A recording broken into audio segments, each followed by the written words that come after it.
सास पर अत्याचार। नमस्कार दोस्तों, सानिया वॉइस स्टोरी चैनल में आपका स्वागत है। तो दोस्तों, आज की कहानी है सास पर अत्याचार। बहू ने जब अपनी बूढ़ी सास को रोटी मांगने पर बाल पकड़कर दीवार पर सर मारते हुए बोली, बुढ़िया तुझे अगर खाना चाहिए तो पहले अपनी जीभ से मेरी चप्पल साफ करेगी। तभी बहू के गाल पर पड़ा एक ऐसा धमाकेदार थप्पड़ कि बहू के होश ठिकाने आके सलोनी अपनी भाभी के गाल पर दो जोरदार थप्पड़ लगाती है। गाल पे पड़े थप्पड़ को देखकर पूनम तमतमा जाती है। तुम्हारी हिम्मत कैसे मेरे ऊपर हाथ उठाने की? सलोनी भी चिल्लाकर कहती है।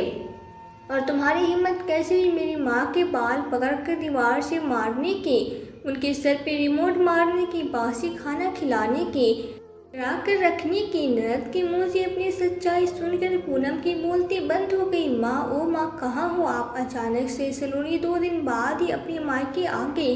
मायके में जैसे वो घर के अंदर आई तो तपती हुई धूप में एक छोटे से आम के पेड़ के नीचे देखती है कि उसकी माँ चारपाई पे लेटी हुई है, जो काटा हो गई। ऐसा लग रहा है कि सिर्फ हड्डियों का ढांचा है, मांस तो रहा ही नहीं, पूरी चारपाई पर चिपकी हुई है। पहले तो सलोनी जान ही नहीं पाई कि उसकी माँ चारपाई पर लेटी है। जब नज़दीक गई तो देख कर चौंक जाती है और कहती है, माँ तुम इतनी कड़कड़ाती धूप में आंगन में क्यों लेटी हो? कितनी लू चल रही है, तुम्हें लू लग जाएगी, तबीयत खराब हो जाएगी, अपने कमरे में जाओ। बेटी की आवाज़ सुनकर लक्ष्मी जी हाथों की टेक लगाकर चारपाई से उठकर बैठती है। खुशी के मारे आंखों से आंसू आके बेटी को गले लगाकर फूट फूट के रोने लगती है। माँ की ऐसी हालत देखकर सलोनी कहती है, क्या हुआ माँ, तुम रो क्यों रही हो? कुछ नहीं बेटा, यह तो खुशी के आंसू है। इतने दिनों से तुम आई नहीं थी, आज देखा तो खुशी के मारे आंख भर आई है। माँ, तुमने अपना क्या हाल बना रखा है, कितनी दुबली हो गई हो, खाना ठीक से नहीं खाती हो क्या? बेटी की बात सुनकर लक्ष्मी जी थोड़ी देर के लिए चुप हो गई। तब लक्ष्मी जी की बहू पूनम को बाहर से किसी के आने की आवाज़ सुनाई देती है। अपने कमरे से बाहर निकलकर आई, सामने ननद सलोनी को देखकर उसके पैरों के नीचे जमीन खिसक गई। सलोनी के पास आकर कहती, अरे ननद जी, आप तो अगले महीने आने वाली थी, फिर अचानक से आज कैसे आ गई? आने से पहले आपने फ़ोन भी नहीं किया, कम से कम एक बार बता तो देती। अरे भाभी, रिजर्वेशन तो हमारा अगले महीने का ही था, लेकिन आपकी नंदोई जी अपने ऑफिस के काम से इधर आ रहे थे तो सोचा इनके साथ ही मैं चले जाती हूँ। अकेले बच्चों के साथ आने में दिक्कत भी होती है, और सोचा आप सबको सरप्राइज देकर खुश कर दूँगी, यही सोचकर आपको नहीं बताया। सलोनी की बात सुन करके पूनम मुँह बनाती हुई कहती है, फिर भी ननद जी आने से पहले बताना तो चाहिए, कम से कम मैं आपके लिए कुछ तैयारी करके रखती। पूनम अच्छा बनाने का नाटक करते हुए अपनी ननद को कूलर वाले कमरे में ले गई और अपनी सास को भी डांटते हुए कहती, क्या माँ जी, दोपहर में आंगन में लेटी हो, तबीयत खराब हो जाएगी, चलो अंदर कूलर में चलकर लेटना। ननद जी, अब आप ही समझाओ माँ जी को, बहुत ही जिद्दी हो गई है, बुढ़ापे पर हर बात पे जिद करने लगती है।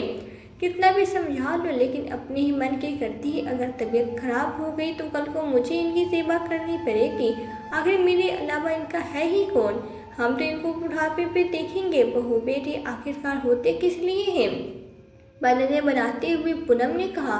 भाभी की बात सुन करके सलोनी बहुत खुश हो गई कि उसकी भाभी कितनी अच्छी है, तो उसकी माँ का इतना ख्याल रखती है। माँ का हाथ पकड़कर सलोनी कमरे में ले गई और समझाते हुए कहती, माँ भाभी की बात मान लिया करो, ऐसे आंगन में मत लेटा करो। लक्ष्मी जी धीरे से बड़बड़ाते हुए, बहू की ही तो बात मान रही हूँ, तभी तो आंगन में लेटी हूँ। लक्ष्मी जी इतना कह ही पाती है कि पूनम लक्ष्मी जी की तरफ आंखें तरेरते हुए देखती है और आंखों ही आंखों में लक्ष्मी जी को चुप रहने का इशारा करती हैं, जिसे सलोनी नहीं देख पाती। और बेचारी लक्ष्मी जी अपनी बहू की बड़ी बड़ी आंखों को देखकर डर गई और अपनी बेटी से कुछ नहीं कहा, चुप हो गई। लेकिन सलोनी को कुछ तो इस प्रकार अपने मैके में अटपटा लग रहा था। एक तो वह अपनी माँ की ऐसी हालत देखकर परेशान थी और माँ के चुप्पे को देखकर और वो और भी परेशान हो जाती है। कभी कभी उसे ऐसा लगता था कि उसकी माँ उससे कुछ छुपा रही है। कई बार सलोनी ने अपनी माँ से पूछने की कोशिश भी की, लेकिन बेचारी लक्ष्मी जी अपनी बहू के डर से बेटी से कुछ नहीं कह सकी। अपने मायके के बदलाव को सलोनी महसूस तो कर रही थी, लेकिन भाभी के व्यवहार को देखकर उसे लगता था कि हो सकता है कि वो अब उसके मन का वहम हो। माँ का बुढ़ापा है, खाना पीना ठीक से नहीं खा पाती है, इसलिए शायद दुबली पतली हो गई है। पूनम ने रसोई में जाकर अपनी ननद के लिए बढ़िया बढ़िया खाना बनाया, क्योंकि उसे अपनी ननद की नज़रों में अच्छा बनना था। खाना परोस कर कमरे में ले आई। सलोनी ने माँ से कहा, माँ तुम भी खाना खा लो, खाने का समय हो गया है। खाने की थाली देखते ही लक्ष्मी जी उस पर ऐसे टूट पड़ी जैसे वर्षों से भूखी हो।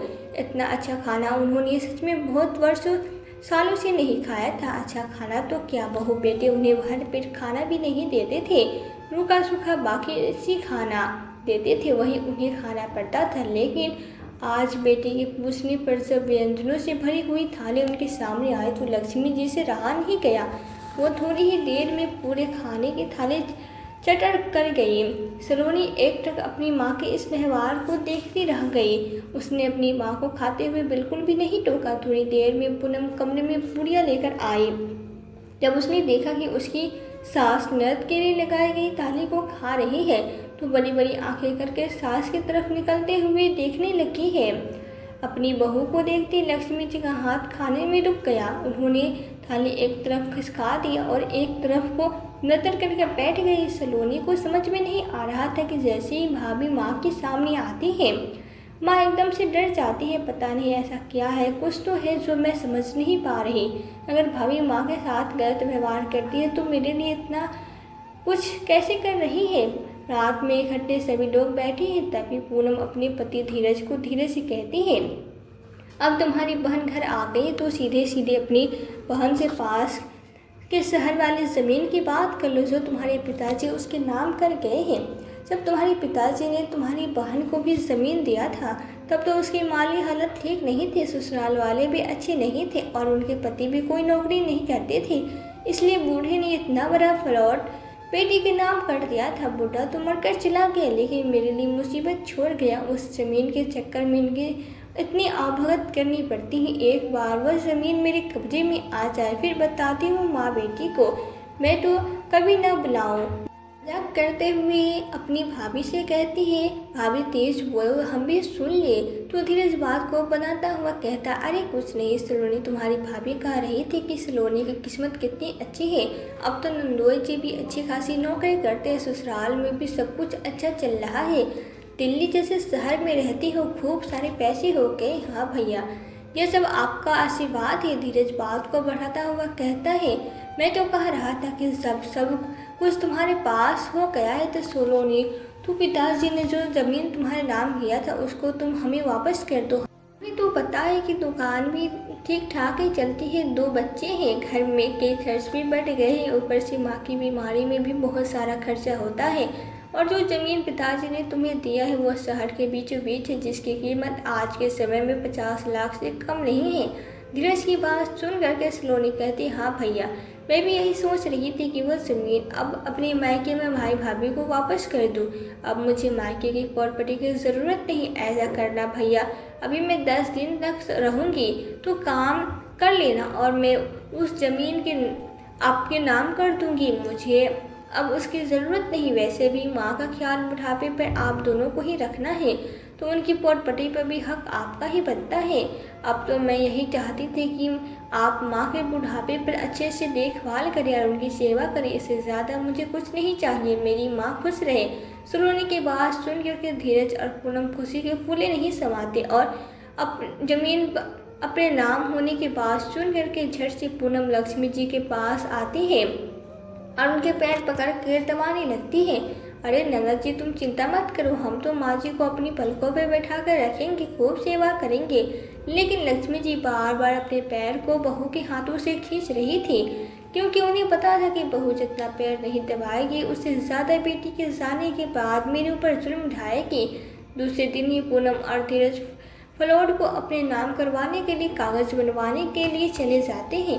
जैसे ही बेटे बहू घर से बाहर चले जाते हैं तो लक्ष्मी जी अपनी बेटी से कहती है, बेटी सलोनी, तुम अपनी ज़मीन का टुकड़ा भी अपने भाई के नाम मत करो। अपनी माँ के मुंह से ऐसी बात सुन करके सलोनी कहती है, क्यों माँ, तुम ऐसा क्यों बोल रही हो? भाई भाभी तो तुम्हारा कितना ख्याल रखते हैं, और मैं भी कभी कभी आती हूँ तो मेरा भी कितना ख्याल रखते हैं।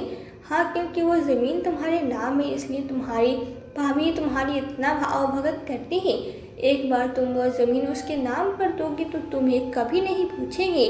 माँ की बात ऐसी बातें सुनकर सलोनी सोच में पड़ जाती है। तभी सलोनी का भतीजा, जो कि 12 साल का है, अपनी बुआ से कहता है कि उसे भूख लगी है, खाने को कुछ दे दो। सलोनी रसोई में भतीजे के लिए खाना परोसने चली जाती है। पीछे पीछे उसका भतीजा भी आ जाता है।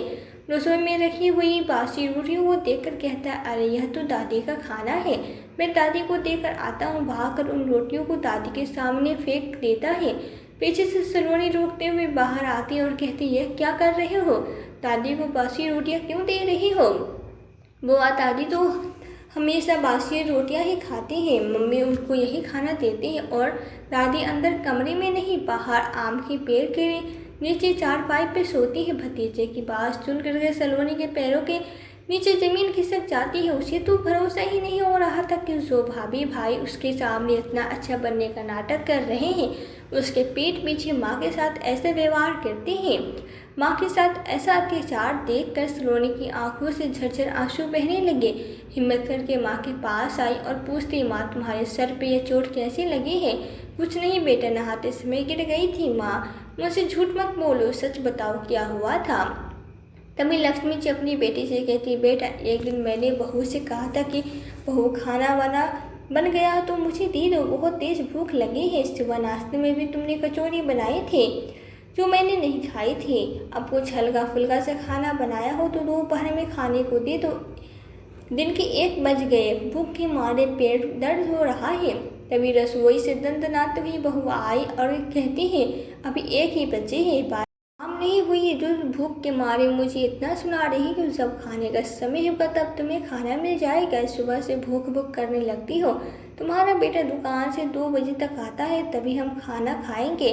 तब तक चुपचाप अपने कमरे में जाकर बैठो और मुझे शांति से खाना बना लेने दो। बहुत परेशान करती हो, 80 बरस की होने को और पता नहीं कितनी भूख लगती है। इतनी भूख तो छोटे छोटे बच्चों को भी नहीं लगती है जितनी भूख तुम्हें लगती है। तीनों टाइम खाने के लिए मांगती रहती हो। अब तुम्हारा बुढ़ापा आ गया है, एक टाइम ही खाना खाया करो। जाओ चुपचाप अपने कमरे में बैठे हो, खड़ी खड़ी मेरा मुँह क्या देख रही हो? बहू की बातें सुनकर मैंने बरामदे में रखी घड़ी से पानी निकालकर 1 गिलास पानी पी लिया, लेकिन पानी पीने के बाद भी मेरी भूख की आग शांत नहीं होती है। पेट को पकड़ के मैं कमरे में जाकर बैठ गई, लेकिन आंखें घड़ी पे ही टकटकी लगाए बैठी थी। कभी घड़ी को देखती तो कभी दरवाजे की तरफ देखती कि बेटा आज जल्दी आ जाए तो खाना भी जल्दी खाने को मिल जाएगा। लेकिन तेरा भाई भी अपने समय से पहले नहीं आया। पूरे 2 बजे अपनी दुकान से दोपहर में खाने खाने के लिए आया। तब धीरज ने खाना खा लिया तो मैं अपने कमरे से निकल कर आई। बहू से बोली, बहू अब तो खाना दे दो। तब धीरज ने भी खाना खा लिया है। रसोई से बड़ी अच्छी खुशबू आ रही है। आज क्या बनाया है तुमने खाने में? मैंने तो छोले कुचले बनाए हैं जो कि तुम खा नहीं सकती, क्योंकि तुम्हें डॉक्टर ने सादा खाना खाने के लिए कहा है। तला भुना खाओगे तो तुम्हारा पेट खराब हो जाएगा, इसलिए तुम यह खाना नहीं खा सकते हो। तब मैंने कहा, बहू सुबह भी तुमने कचौरी बनाई थी जो मैं नहीं खा पाई, और दोपहर में भी तुमने तेल मसाले वाला खाना बना लिया है। अब बताओ मैं क्या खाऊंगी? बहू अंदर रसोई में गई और रात की बासी 4 रोटी उठाकर अचार के साथ एक थाली में मेरे सामने पटक देती है और कहती है, या लो ये रात की रोटियां खा लो, इससे तुम्हारी पेट की आग शांत हो जाएगी। मैंने जब बहू से कहा कि अचार से रोटी नहीं खाई जाएगी, एक कटोरी में तो ऐसा दूध दे दो, मैं दूध में गलाकर रोटियां खा लूँगी। तब तेरी भाभी ने कहा, अरे बुढ़ापे में दूध खाओगी बेचारा, बचेगा नहीं, गैस हो जाएगी। इतना कहकर बहू खाने की थाली को रख अपने कमरे में चली गई। मुझे भूख बहुत तेज लगी थी। बेटे मरता क्या न करता, बासी रोटियों को अचार के साथ ही जल्दी जल्दी खाने लगती है। बासी रोटी को अचार के साथ जल्दी जल्दी खाने की वजह से मुझे जोर का ठसका लग जाता है। बहुत तेज तेज खांसी होने लगती है। सारा खाना खांसी के साथ बाहर निकल गया। मैंने जल्दी से पानी पीकर किसी तरह अपनी खांसी पर काबू पाया।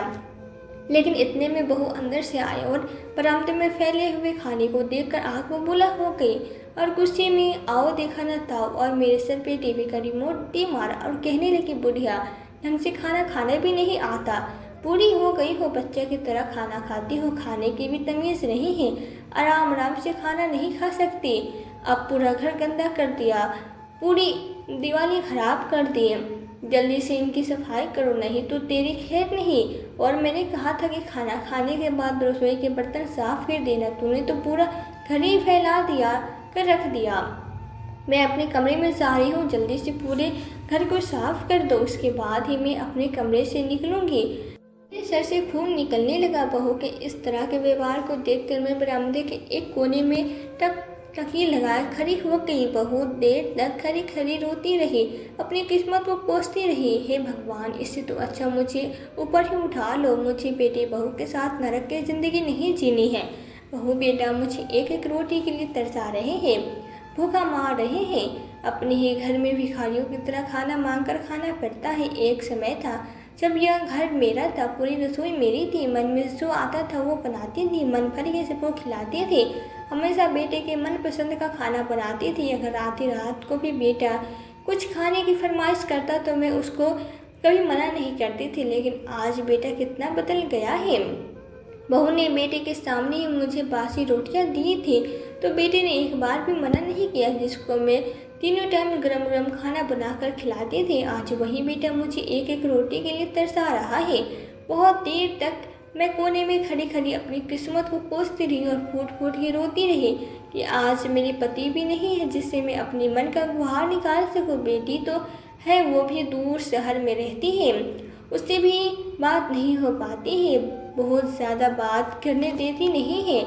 अब मैं यह सब बातें सोच ही रही थी कि तब तक बहू कमरे से चिल्लाते हुए कहती है, कोने में भूत बनकर ही खड़ी रहोगी या घर में फैलाई हुई गंदगी भी साफ करोगी। बहू की आवाज़ सुनकर मैं डर गई और जल्दी से पूरे बरामदे की सफाई करने में जुट गई। रसोई का सारा काम निपटाया, इतने में भी तेरी भाभी का मन नहीं भरा तो दूसरे दिन उसने मेरी चारपाई कमरे से निकालकर आंगन के एक कोने में डाल दी। मैंने जब कहा, बहू आंगन में बहुत गर्मी होती है, मेरे कमरे में पंखा भी है, आंगन में ऐसी गर्मी में मैं रात में कैसे सो पाऊंगी, मेरे चारपाई आंगन में मत डालो।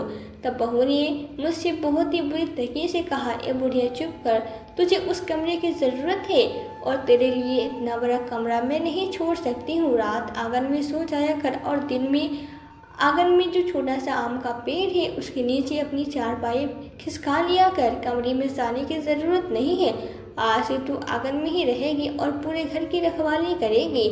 मेरा बेटा नीरज जो कि अपने पिताजी के कपड़ों की दुकान को संभालता है, न जाने कितनी बार अपनी माँ को उस चारपाई पे आंगन में गर्मी में लेटा हुआ देखता है। कभी धूप से परेशान है तो कभी मक्खियों से परेशान, कभी रात में मच्छर काट रहे हैं। लेकिन मजाल है कि कभी तेरे भाई ने मुझसे कहा हो कि माँ तुम अंदर कमरे में जाकर लेट जाओ, बाहर आंगन में बहुत गर्मी है। उसे अपनी माँ की इस हालत से कोई फर्क नहीं पड़ता बेटा, और तुम अपने उस भाई भाभी को मेरी सेवा करने की खुशी में अपने हिस्से की ज़मीन दे रही हो। और इस जानती हो बेटा, जिस दिन तुमने फ़ोन किया था कि तू अगले महीने आ रही है, उस दिन उन दोनों में से जैसे सांप सूख गया हो, उन दोनों को ना हाँ करते बन रहा था ना ही ना करते बन रहा था। तेरे भाभी के तो छाती पे जैसे सांप लौटने लगा हो। अपने ननद के घर आने की बात सुनकर क्यों माँ, क्योंकि उसे अब तुम्हारी सामने अच्छा बनकर रहना पड़ेगा, न सास की सेवा करनी पड़ेगी, समय से खाना देना पड़ेगा, जो कि उसने बिल्कुल भी पसंद नहीं है। तो माँ, ये दोनों मेरे सामने अच्छा बनने का नाटक करते रहे और मुझे लगा कि भैया भाभी बहुत अच्छे हैं, मेरी माँ का बहुत अच्छे से ख्याल रखती हैं। मुझे तो इस हकीकत के बारे में कुछ पता ही नहीं। भैया भाभी आपको इतना परेशान करते, एक पालतू जानवर की तरह घर में रखे हुए हैं, समय से पहले खाने भी नहीं देते, घर के सारे काम करवाते हैं। अब मैं समझती माँ भाभी ने आपको बहुत डरा कर रखा है, इसलिए आप कुछ भी बोलने से पहले डरती हैं। माँ के मुंह से ये सारी बातें सुनकर सलोनी का दिल दहल जाता है। वो भाई भाभी को सबक सिखाने का निर्णय लेती है। उसे पता है अगर वो सीधे सीधे भाई भाभी से कुछ कहेगी तो दोनों मानने के लिए तैयार ही नहीं होंगे, बल्कि उसे ही गलत ठहरा देंगे। सलोनी मौका पाकर एक दिन जब उसके भाई भाभी किसी काम से बाहर गए हुए थे, अपनी माँ को समझा बुझाकर पुलिस स्टेशन ले गई अपने भाई भाभी के खिलाफ शिकायत करने के लिए। तब पुलिस अधिकारी ने कहा, हमें सबूत की ज़रूरत पड़ेगी, इसलिए पूरे घर में सीसीटीवी कैमरा लगवाना होगा।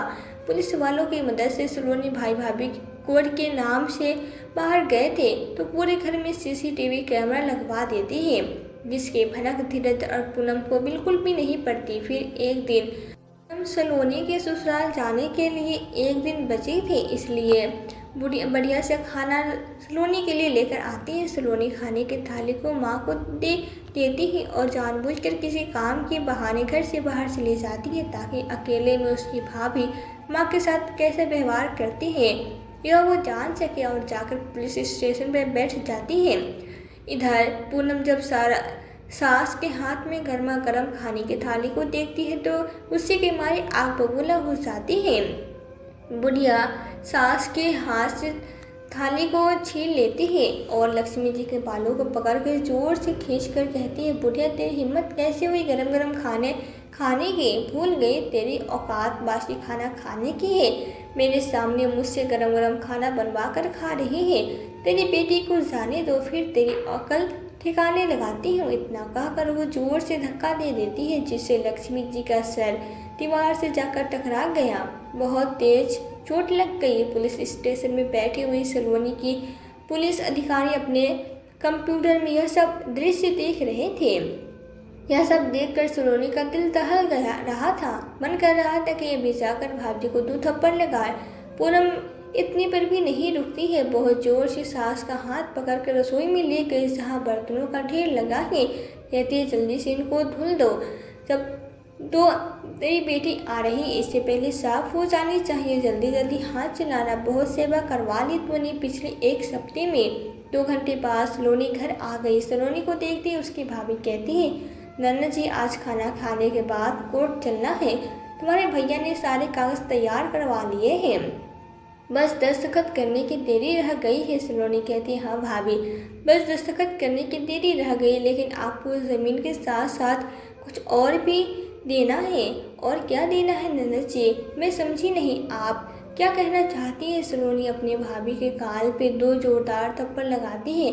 गाल पे पड़े थप्पड़ को देखकर पूनम तमतमा जाती है। तुम्हारी हिम्मत कैसे हुई मेरे ऊपर हाथ उठाने की?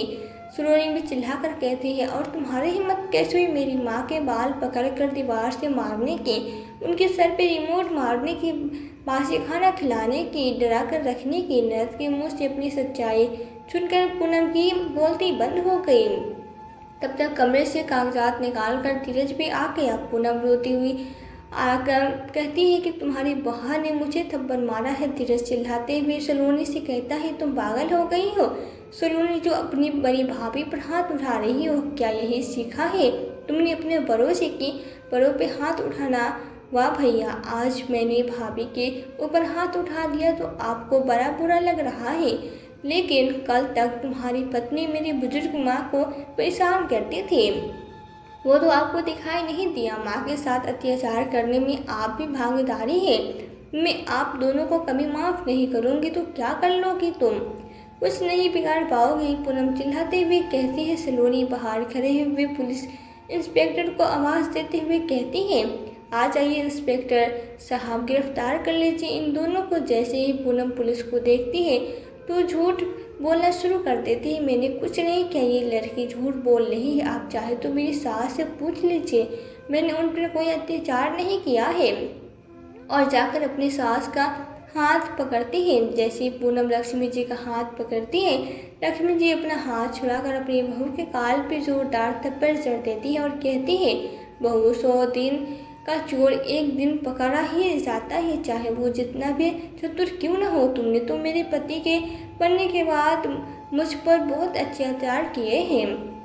मेरी सुनने वाला कोई नहीं था, पर शुक्र है ऊपर वाले का जो मेरे मरने से पहले मेरी बेटी को मेरे पास भेज दिया, नहीं तो मैं तेरे अत्याचारों को सहते सहते ही मर जाती। बड़ी चतुराई से मैंने और मेरी बेटी ने तुझे रंगे हाथ पकड़ने के लिए ये सारा जाल बिछाया है, जिसमें वो पुलिस वाले ने हमारी मदद की। जरा नज़र उठाकर देख, पूरे घर में सीसीटीवी कैमरा लगा है, इसलिए तू अब झूठ नहीं बोल सकती। तेरी और सारी काली करतूतों को सब के सामने देख लिया है। सीसीटीवी की बात सुनकर धीरज और पूनम चारों तरफ घर में नजर दौड़ाया तो उसके होश उड़ जाते हैं। बेटा धीरज तुरंत मगरमच्छ के आंसू निकालते हुए अपनी माँ के पैरों में जा गिरता और माफ़ी मांगने लगता। जैसे धीरज अपनी माँ का पैर पकड़ता है, लक्ष्मी जी इतनी जोर से उसका पैर पकड़ती है कि धीरज सामने पड़े टेबल से टकरा जाता है और उसे जोरदार चोट लग जाती है। फिर लक्ष्मी जी कहती है, दूर हट जाओ नालायक, आज माँ के पैरों में आकर माफ़ी मांग रहा है।